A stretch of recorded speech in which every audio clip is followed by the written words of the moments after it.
Tolstoy ने एक छोटी सी कहानी लिखी है। मृत्यु के देवता ने अपने एक दूत को भेजा पृथ्वी पर। एक स्त्री मर गई थी, उसकी आत्मा को लाना था। देवदूत आया, लेकिन चिंता में पड़ गया, क्योंकि 3 छोटी छोटी लड़कियां जुड़वा, एक अभी भी उस मृत स्त्री के स्तन से लगी है।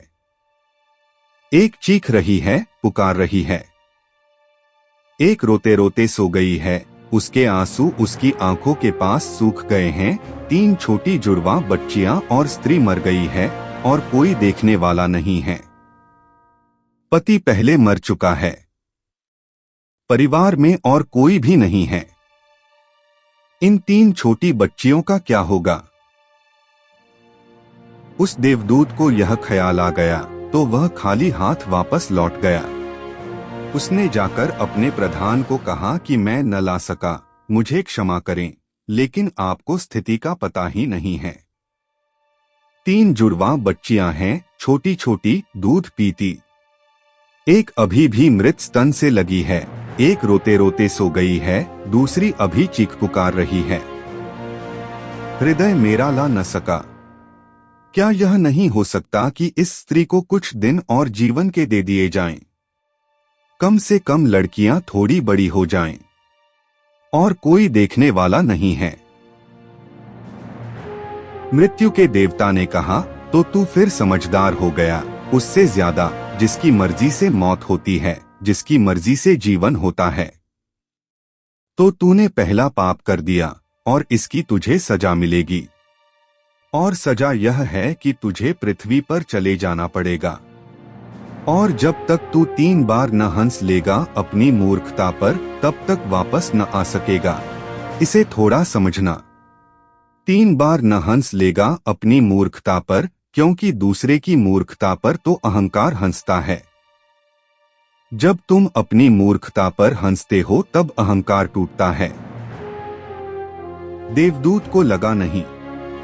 वह राजी हो गया दंड भोगने को, लेकिन फिर भी उसे लगा कि सही तो मैं ही हूं, और हंसने का मौका कैसे आएगा। उसे जमीन पर फेंक दिया गया। एक मोची सर्दियों के दिन करीब आ रहे थे और बच्चों के लिए कोट और कंबल खरीदने शहर गया था, कुछ रुपए इकट्ठे करके। जब वह शहर जा रहा था तो उसने राह के किनारे एक नंगे आदमी को पड़े हुए ठिठुरते हुए देखा। यह नंगा आदमी वही देवदूत है जो पृथ्वी पर फेंक दिया गया था। उसको दया आ गई, और बजाय अपने बच्चों के लिए कपड़े खरीदने के, उसने इस आदमी के लिए कंबल और कपड़े खरीद लिए। इस आदमी को कुछ खाने पीने को भी न था, घर भी न था, छप्पर भी न था जहां रुक सके। तो मोची ने कहा कि अब तुम मेरे साथ ही आ जाओ, लेकिन अगर मेरी पत्नी नाराज हो, जो कि वह निश्चित होगी, क्योंकि बच्चों के लिए कपड़े खरीदने लाया था, वह पैसे तो खर्च हो गए, वह अगर नाराज हो, चिल्लाए, तो तुम परेशान मत होना, थोड़े दिन में सब ठीक हो जाएगा। उस देवदूत को लेकर मोची घर लौटा। न तो मोची को पता है कि देवदूत घर में आ रहा है, न पत्नी को पता है। जैसे ही देवदूत को लेकर मोची घर में पहुंचा, पत्नी एकदम पागल हो गई, बहुत नाराज हुई, बहुत चीखी चिल्लाई, और देवदूत पहली दफा हंसा। मोची ने उससे कहा, हंसते हो, बात क्या है? उसने कहा, मैं जब 3 बार हंस लूंगा तब बता दूंगा। देवदूत हंसा पहली बार, क्योंकि उसने देखा कि इस पत्नी को पता ही नहीं है कि मोची देवदूत को घर में ले आया है, जिसके आते ही घर में हजारों खुशियां आ जाएंगी। लेकिन आदमी देख ही कितनी दूर तक सकता है। पत्नी तो इतना ही देख पा रही है कि एक कंबल और बच्चों के कपड़े नहीं बचे। जो खो गया है वह देख पा रही है, जो मिला है उसका उसे अंदाज ही नहीं है। मुफ्त घर में देवदूत आ गया है, जिसके आते ही हजारों खुशियों के द्वार खुल जाएंगे। तो देवदूत हंसा। उसे लगा अपनी मूर्खता, क्योंकि यह पत्नी भी नहीं देख पा रही है कि क्या घट रहा है।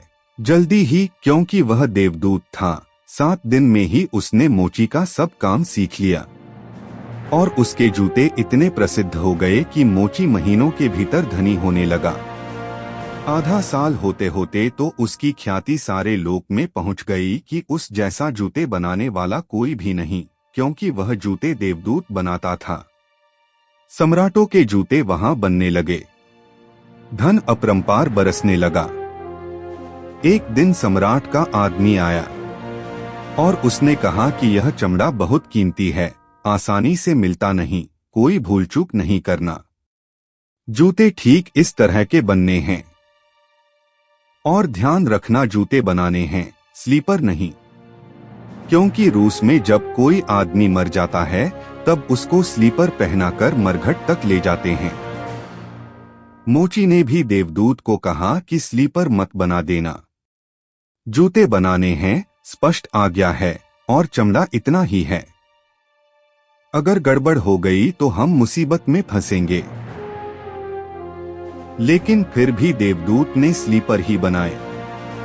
जब मोची ने देखे कि स्लीपर बने हैं तो वह क्रोध से आग बबूला हो गया। वह लकड़ी उठाकर उसको मारने को तैयार हो गया कि तू हमारी फांसी लगवा देगा, और तुझे बार बार कहा था कि स्लीपर बनाने ही नहीं हैं, फिर स्लीपर किस लिए? देवदूत फिर खिलखिलाकर हंसा। तभी आदमी सम्राट के घर से भागा हुआ आया। उसने कहा, जूते मत बनाना, स्लीपर बनाना, क्योंकि सम्राट की मृत्यु हो गई है। भविष्य अज्ञात है, सिवाय उसके और किसी को ज्ञात नहीं, और आदमी तो अतीत के आधार पर निर्णय लेता है। सम्राट जिंदा था तो जूते चाहिए थे, मर गया तो स्लीपर चाहिए। तब वह मोची उसके पैर पकड़कर माफी मांगने लगा कि मुझे माफ कर दे, मैंने तुझे मारा। पर उसने कहा, कोई हर्ज नहीं, मैं अपना दंड भोग रहा हूं। लेकिन वह हंसा आज दोबारा। मोची ने फिर पूछा कि हंसी का कारण? उसने कहा कि जब मैं 3 बार हंस लूं। दोबारा हंसा इसलिए कि भविष्य हमें ज्ञात नहीं है, इसलिए हम आकांक्षाएं करते हैं जो कि व्यर्थ हैं। हम अभीप्साएं करते हैं जो कि कभी पूरी न होंगी। हम मांगते हैं जो कभी नहीं घटेगा, क्योंकि कुछ और ही घटना तय है। हमसे बिना पूछे हमारी नीति घूम रही है और हम व्यर्थ ही बीच में शोरगुल मचाते हैं।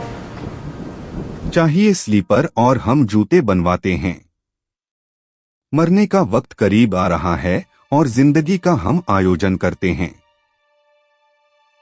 तो देवदूत को लगा कि वे बच्चियां, मुझे क्या पता भविष्य उनका क्या होने वाला है। मैं नाहक बीच में आया और तीसरी घटना घटी कि एक दिन 3 लड़कियां आई जवान। उन तीनों की शादी हो रही थी और उन तीनों ने जूतों के आर्डर दिए कि उनके लिए जूते बनाए जाएं। एक बूढ़ी महिला उनके साथ आई थी जो बड़ी धनी थी। देवदूत पहचान गया, ये वे ही 3 लड़कियां हैं जिनको वह मृत मां के पास छोड़ गया था और जिनकी वजह से वह दंड भोग रहा है। वे सब स्वस्थ हैं, सुंदर हैं। उसने पूछा कि क्या हुआ, यह बूढ़ी औरत कौन है? उस बूढ़ी औरत ने कहा कि ये मेरी पड़ोसिन की लड़कियां हैं। गरीब औरत थी, उसके शरीर में दूध भी न था, उसके पास पैसे लगते भी नहीं थे और 3 बच्चे जुड़वा। वह इन्हीं को दूध पिलाते पिलाते मर गई। लेकिन मुझे दया आ गई, मेरे कोई बच्चे नहीं हैं और मैंने इन तीनों बच्चियों को पाल लिया। अगर मां जिंदा रहती तो ये तीनों बच्चियां गरीबी, भूख और दीनता और दरिद्रता में बड़ी होती। मां मर गई, इसलिए ये बच्चियां तीनों बहुत बड़े धन वैभव में, संपदा में पली और अब उस बूढ़ी की सारी संपदा की ये ही 3 मालिक हैं और इनका सम्राट के परिवार में विवाह हो रहा है। देवदूत तीसरी बार हंसा और मोची को उसने कहा कि ये 3 कारण हैं। भूल मेरी थी, नीति बड़ी है और हम उतना ही देख पाते हैं जितना देख पाते हैं। जो नहीं देख पाते बहुत विस्तार है उसका, और हम जो देख पाते हैं उससे हम कोई अंदाज नहीं लगा सकते जो होने वाला है, जो होगा। मैं अपनी मूर्खता पर 3 बार हंस लिया हूँ। अब मेरा दंड पूरा हो गया और अब मैं जाता हूँ। नानक जो कह रहे हैं वह यह कह रहे हैं कि तुम अगर अपने को बीच में लाना बंद कर दो तो तुम्हें मार्गों का मार्ग मिल गया। फिर असंख्य मार्गों की चिंता न करनी पड़ेगी।